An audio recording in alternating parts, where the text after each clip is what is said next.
Hi, and welcome back to a brand new episode. In this episode, I would like to show you and share my drawing process. I'll be making a sketch today with some values applied to it and some simple lighting. So I want to also give you guys some tips along the way while I am making this video. And the first one is just draw your eyes simultaneously. So both left and right. As you can see, I just have the shapes there already. So it helps me define the position of the eye, the angle, and to see, okay, does this look fine, does it look not? And it's easy to adjust rather than trying to perfect one eye and then trying to draw the other one, and then you have to erase it because it doesn't look the same or it doesn't look great anymore.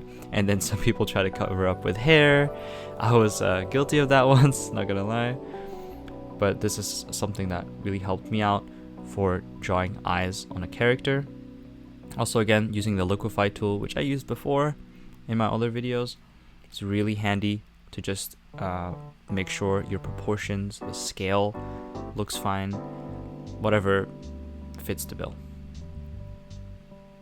So of course, just start out with a simple sketch, nothing too crazy.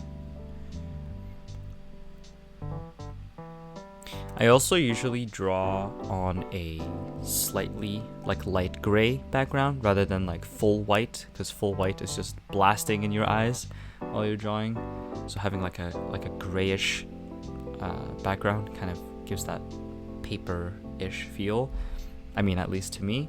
So maybe that can help someone out as well.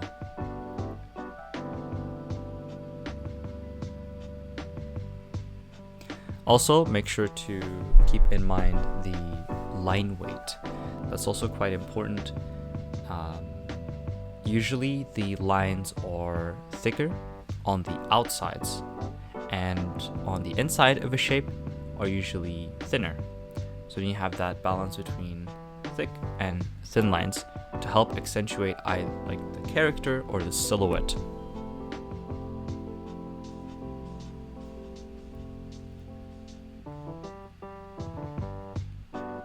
Make sure to always use the mirror shortcut if you have the shortcut for that, because it's always nice to have a fresh eye on both sides. So you refresh your visual by flipping your canvas left and right, so you can always have something new. Right here, now I'm gonna go into the value stage. So I darkened the background to a dark color. Also, another thing is put your sketch on multiply, little tip, and then color whatever you need, either values or using colors underneath it, so then your sketch will always be visible.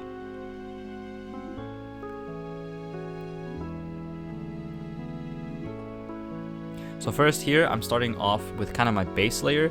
If I were to work with colors immediately, this would be kind of my skin color, and this would define kind of the silhouette or the entire shape of my character.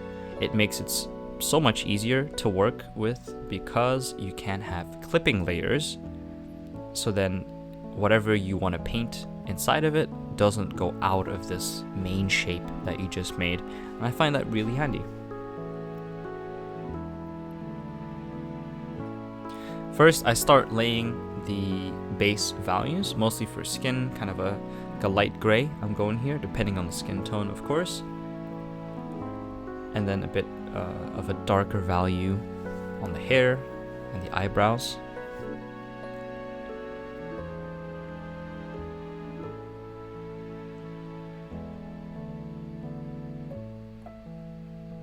For the lips, I kind of use a soft brush because lips are nice and soft, so it doesn't catch too much attention and it keeps a nice balance in your piece. I used, I think, 4 brushes during this entire process.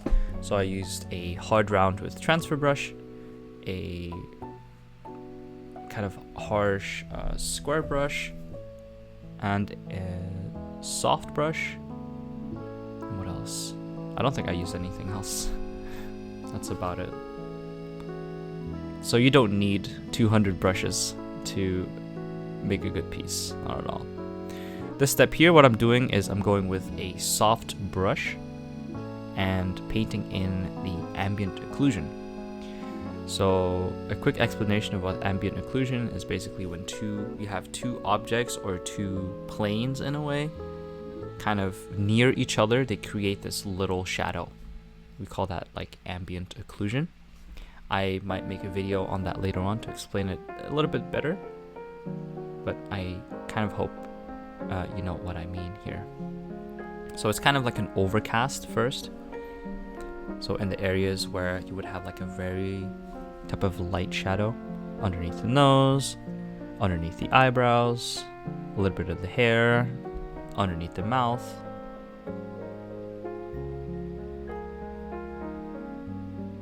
As well as the eyes, we cannot forget about that.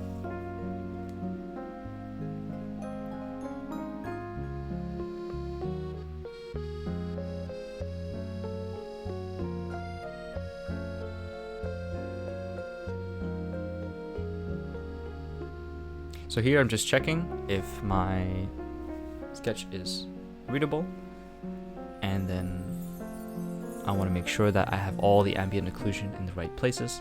Like in the hair, I added some more.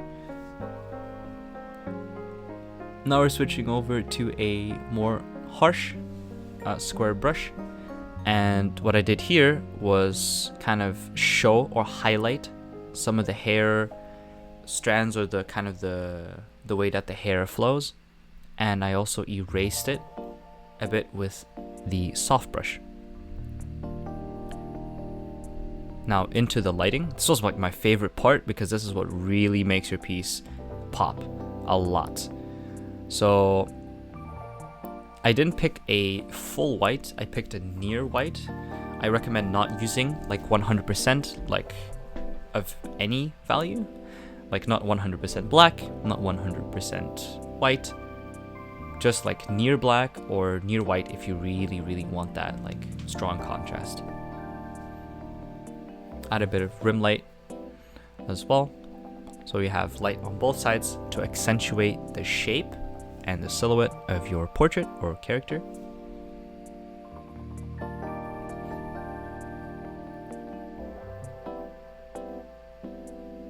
And of course, my most favorite part is the highlights. Highlights in the eyes immediately make the character feel more alive, as well on the nose and on the lips. I also added a little bit of some darker spots or some darker values on the shirt to give it that value variation. The shine on the earrings.